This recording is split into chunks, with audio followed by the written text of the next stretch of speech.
Good morning everyone, Jordan here from Artisan Electrics. I hope you're all safe and well out there, and if you are new to the channel, welcome. Thanks for joining us. I hope you get some value out of this content. I am driving today to my first job, well my only job of the day really, and I've got my camera securely stowed up here, and I thought I'd just talk to you on the way over to the job because this is a little bit of a tricky one. It's an EV charging job, and the customer contacted me. Actually, he's a YouTube subscriber as well. He liked my work and he wanted me to do his electric vehicle charging installation for his Tesla Model 3 that's arriving, I think, tomorrow. So basically, he contacted me to say, I need an EV charger, I'd like the Zappi, and I would like a consumer unit upgrade at the same time because I've got a very old consumer unit. And he lives nearly an hour away from me, so I got him to send all the pictures over and everything. And the consumer units are like shockingly old, basically. So you've got these really old rewirable Wilex consumer units, then the old sort of metal ones with the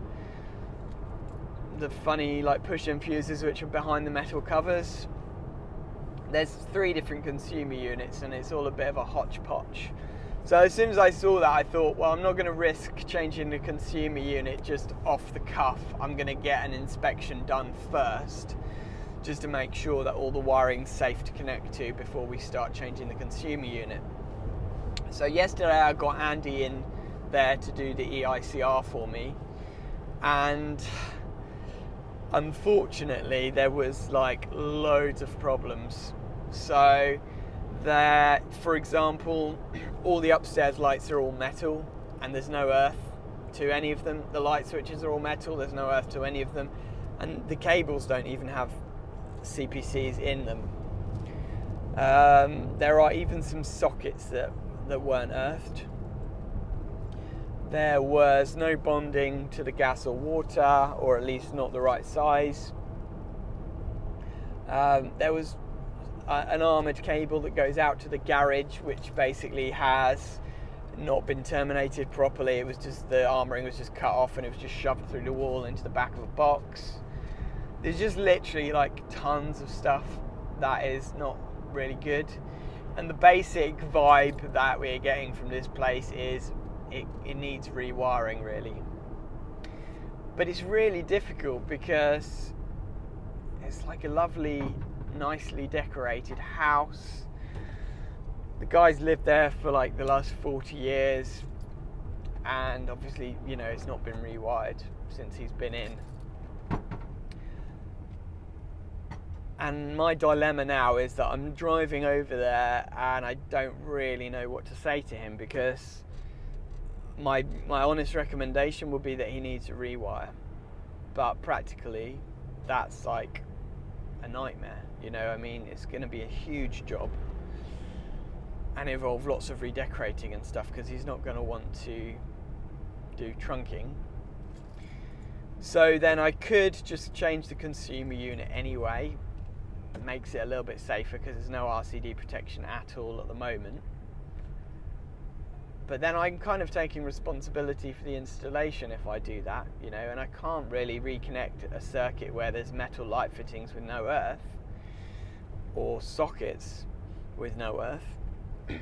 So then what we'd have to do is like change all the light fittings to plastic ones and all the switches to plastic ones, for example, so that they're class 2.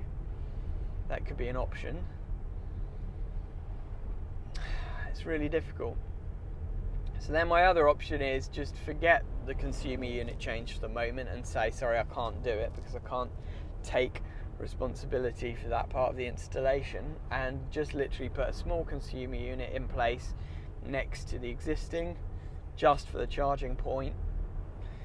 Put, you know, spur off the Henley block with some new tails, upgrade the main bonding so that's safe, and then at least my part of the installation is safe. And then just make a recommendation to him to basically rewire the house and get the consumer unit upgraded at the same time. So let me know in the comments what you would do about this. When I get there, I'm going to show you the job because he's happy for me to film, and I'll show you a bit more in depth what we found. And it'll be interesting to see what he says, you know, what he wants us to do, if he's happy for us to just plan for a rewire at some point, or if it's all going to be a bit too much for him. But there's not a lot of choice really from the way I see it. So yeah, difficult dilemma really. Let me know in the comments what you would do. I'm about 20 minutes away now, so I'll be there soon, and when I get there I'll show you around and show you the job. I'm fitting a Zappi tethered in black, and it's literally just straight through the wall, back to back with the consumer unit pretty much, so it's quite an easy actual EV installation, but it's just all the other stuff that goes along with it which is a bit more complicated. So as always, if you enjoy my videos, hit a thumbs up, don't forget to subscribe, it's free and you get all the benefits of being a subscriber. You get regular reminders about my videos when a new video comes out. If you hit the notification bell, then YouTube will notify you about my latest videos. Let's get into it. Right, so we have arrived, and this is where the Zappi is going to go, right on the wall here. And you know, at first glance this is a really easy installation, because basically the Zappi is going on the wall here, and right behind the other side of the wall is where the consumer unit is. So you think, easy as anything, you know? But then when you get into the existing installation and all the safety checks that you have to do to actually make sure that you can install this charging point and it will be safe, that's when it gets a bit more complicated. So let me show you inside. So this is the existing consumer unit. So see that cable there? That's the cable that comes out of the wall on the other side that I just showed you. And basically, as you can see, this is very ancient, an ancient hodgepodge of old Wilex and MEM consumer units that are original to the house. So probably at least 40 years old, and the wiring is pretty much the same age. There is an extension that's been wired newly, but most of the house is the old wiring. This is a bit weird, I'm not quite sure what's happened there. It looks like somebody's fitted that to sort of stop it leaking, but you can see like they've come off this Henley block with what looks like 2.5mm cable to this consumer unit, single insulated, which is really dodgy. We've got these two, you know, the tails, one comes in the bottom, one comes in the top, and that one's just been sort of taped up. It's not even double insulated when it goes in. Big holes in the top of everything. This armoured cable here has not been glanded properly. You can see the armouring's just been cut off, and then they've just used the inner sheath to go into the consumer unit. So it's all just a bit of a mess, unfortunately. There is main bonding to the gas and water, but it's only 6mm, and it's these old solid green conductors. And it's all been kind of put in a bit badly as well, like they've just run it along this skirting here and just shoved it in through underneath the stairs. And then, when it came to actually testing out the wiring yesterday, Andrew found that there are a lot of metal light switches, metal light fittings that are not earthed. The actual wiring for the lights doesn't even have an earth within the cable, so it's not like we can just connect the earth wire up and then everything will be earthed again. There isn't an earth wire. So it's sort of like opening a can of worms, really. And what I've decided in this case, and I've discussed with the customer, is that we're really just not going to touch this today, because their EV arrives tomorrow, their Tesla Model 3, and they just need to be able to charge it safely. Ideally, it would be nice if we could just change the consumer unit here, but we can't do that, because if I do that, I'm going to take responsibility for the whole installation basically, and I've not got time today to like rewire the lights, sort out all the stuff that's wrong. That's going to have to be done another day really, and quoted for separately. So what we're going to do is just put this consumer unit on the side wall here. I'll probably replace this Henley block and just tidy that up a little bit. That is not in use anyway, so we can kind of get rid of that. And then I've got this consumer unit that I was planning on fitting anyway. It's an 8-way Hager consumer unit with an SPD. So we can put that in, and then that can always be used later if the house is rewired to connect all the other circuits. But for the moment, I'm literally just going to install one circuit for the EV charger and just connect it off the Henley block, so that at least they've got power for the EV charger. But I'm not sort of getting into the whole minefield that is the existing electrics in the house. I will, however, upgrade the main bonding to the gas and water, because that is a safety issue which needs to be rectified for me to add a new circuit.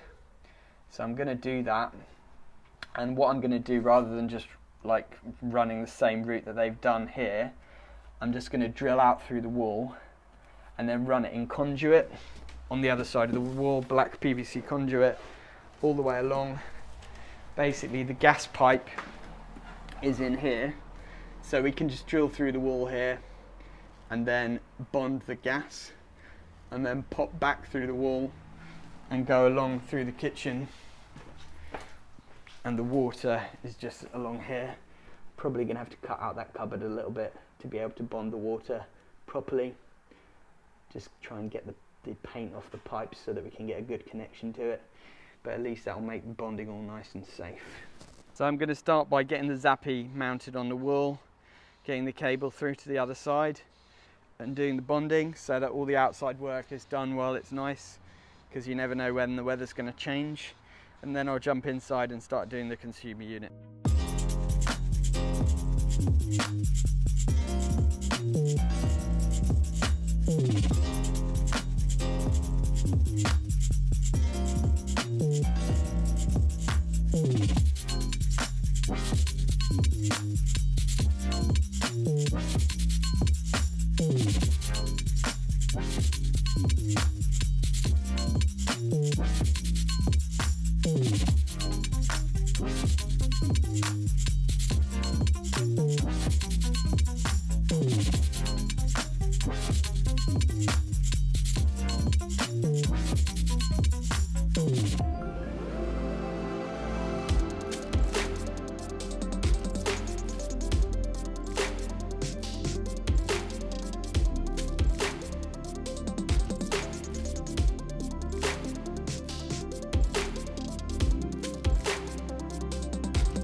Right, so we are getting there. A little update for you. So obviously the Zappi is mounted on the wall.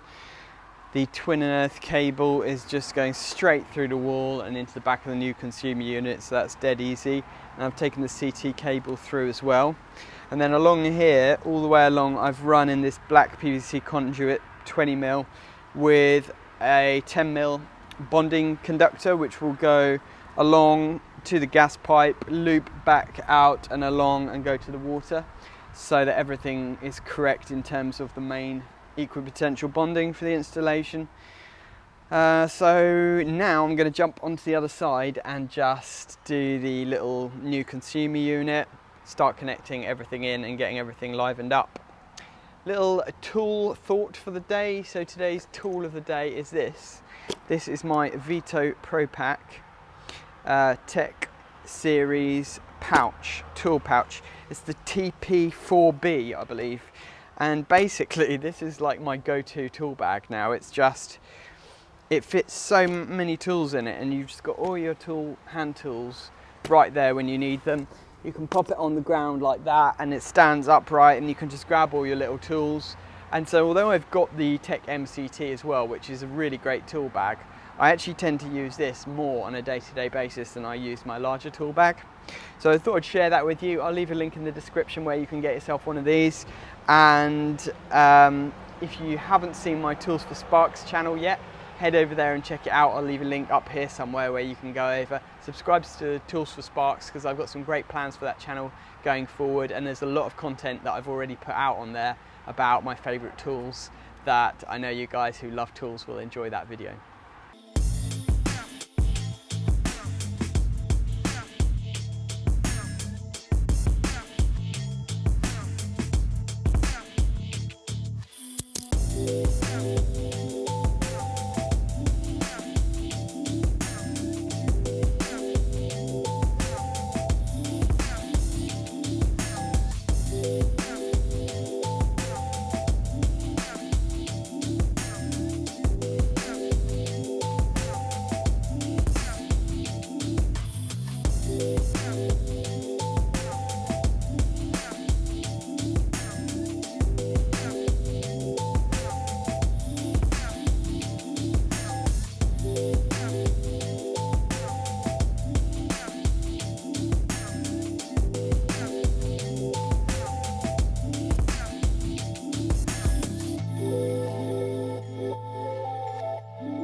Welcome to one of the great joys of being an electrician, working in small cupboards. So I'm basically mounting the board up here. This is the little Hager board that I'm going to put up. I've done the bonding connections now. So this Hager board is just going to go up here like that. And then I'm going to basically take some new tails from here along to the Henley block, possibly put a new Henley block on, I'm not sure yet. I'm going to take it open and see what it's like. And then this is the twin and earth cable that comes from the charging point. That's just going to come down and in the bottom of the consumer unit and terminated into a circuit breaker. This is the CT cable, which is just going to clamp over the main tails. It's very, very tight in here, so I'm just going to get stuck in and try and get this done as quickly as I can, because I hate working in tiny little cupboards. Right, so consumer unit is up and went okay. Got the new tails into the Henley block over there, put a new Henley block on because the old one was a right mess, and completely disconnected that consumer unit. It's out of use anyway, and basically it was horribly dangerous with those single insulated 2.5mm tails. These two consumer units are still connected for the moment, but we'll sort out what to do about those with the customer in the future. But at least this one's up. We've got plenty of spare ways, so we can later move all the circuits from that board to this board if we manage to make all of those safe. Otherwise we can rewire the house and wire everything into this board as well, so that's not a problem. So I'm going to do some testing now on the Zappy, make sure that's all working okay, and then we're all done.